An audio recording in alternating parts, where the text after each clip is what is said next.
শ্রী গুরুর চরণে আমাদের ষষ্ঠাঙ্গ প্রণাম জানিয়ে আপনাদের সঙ্গে আজ আবার এই বার্তা আলাপের সংযোগ স্থাপন করতে বড় আনন্দের অনুভূতি হচ্ছে। ডক্টর চন্দ্রভানু শতপথী দ্বারা লিখিত শ্রী গুরু ভাগবত যুগ সৃষ্টি এবং মানবতাবাদী সাহিত্যের একটি বিশ্বকোষের মতো বলা অতিরঞ্জিত হবে না। এটি প্রতিটি আধ্যাত্মিক বিচরণকারীর জন্য একটি বাতিঘর হিসাবে দাঁড়িয়ে আছে এবং জ্ঞান, ভক্তি এবং কর্মের ঐশ্বরিক পথ দেখায়, যেখানে বিশ্বের সদ্গুরুদের ঐশ্বরিক রাজ্যের মৌলিক নীতিগুলো রয়েছে। আমরা সঞ্চালনের জন্য জন্মগ্রহণ করেছি। আমাদের দৈনন্দিন কর্মের সুবিধা এবং অসুবিধার সহজতম নির্দেশের তথ্যপথটিকে সহজ এবং শান্তিপূর্ণ করে তোলে। অপরাধবোধ, ভয় বা হতাশা ছাড়া জীবনযাপন করাই আজকের প্রয়োজন। এই পর্বগুলোর উদ্দেশ্য শুধুমাত্র আমাদের নিজেদের মধ্যে নিজেদের ভাগ করা।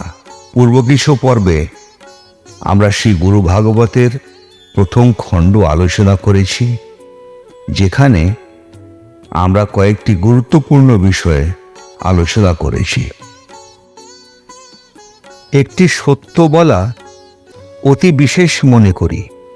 এমন তথ্যের বিষয়ে শুধু সেই লিখতে পারে যে এই তথ্যের সত্য অনুসন্ধান ও অনুভব করেছে।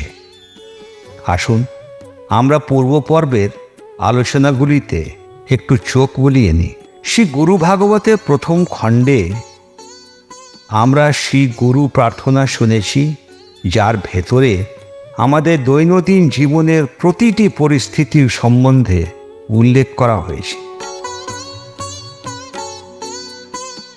প্রতি ক্ষেত্রে গুরুর পরিভাষা, তাহার প্রকার ভেদ, রূপ বর্ণনা, দিব্য কর্ম, সন্ন্যাসী, যোগী, গুরুমণ্ডলী, ভক্তদের প্রকার ভেদ, সে গুরুর অঙ্কিত সন্তান, দীক্ষা দান ইত্যাদি শুনেছি।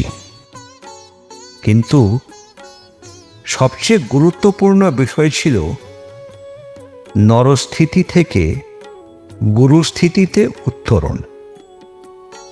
হে গুরুদেব ও হে গুরু, একসময় অতীতে আপনিও সাধারণ মানুষের মতো মানবদেহ নিয়ে জন্মগ্রহণ করেছিলেন।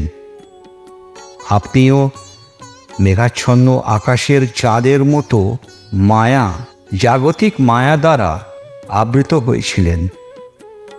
আপনি আপনার প্রকৃত আত্ম, ঐশ্বরিক স্বয়ং সম্পর্কে সচেতন না হয়ে আপনার মানবিক স্বভাবের অভিজ্ঞতা লাভ করেছিলেন।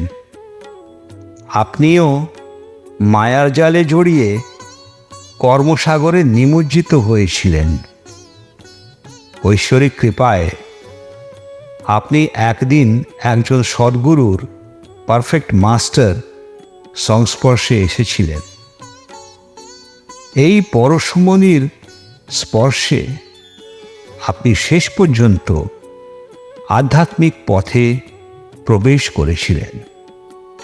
এই অভিজ্ঞতা এবং অনুভূতি অনন্য।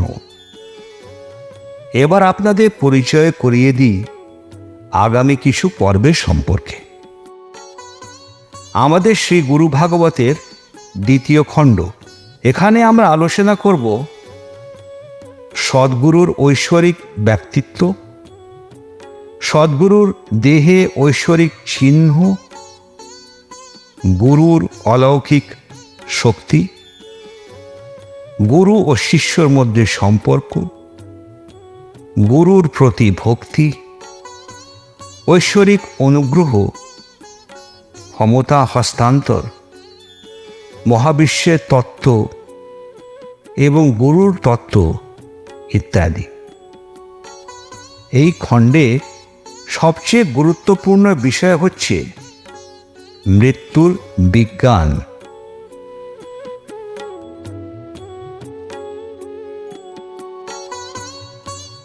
ডক্টর চন্দ্রভানু শতপথী এই তথ্যের বিষয়ে এত ব্যবহারিক, সহজ এবং সরলভাবে ব্যাখ্যা করেছেন।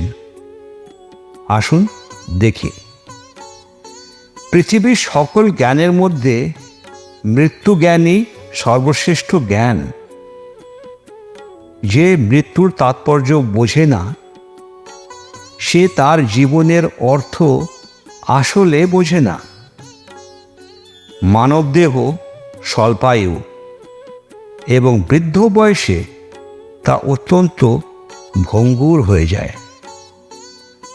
এমন অবস্থায় একজন ক্লান্ত ও পরিশ্রান্ত মানুষকে আনন্দ দেবার আর কোনো উপায় নেই প্রকৃতি দ্বারা নির্ধারিত।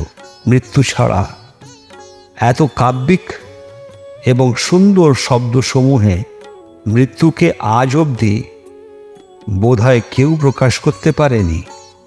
আপনাদের সম্মুখে এমন তথ্যের বিষয়ে আলোচনা করা আমাদের জন্য অনেক ভাগ্য। শ্রী গুরুর সম্বন্ধে কিছু প্রস্তুত করা জন্মে সাফল্যর আধার। শ্রী গুরুর চরণে আমাদের সবাইকার সাষ্টাঙ্গ প্রণাম।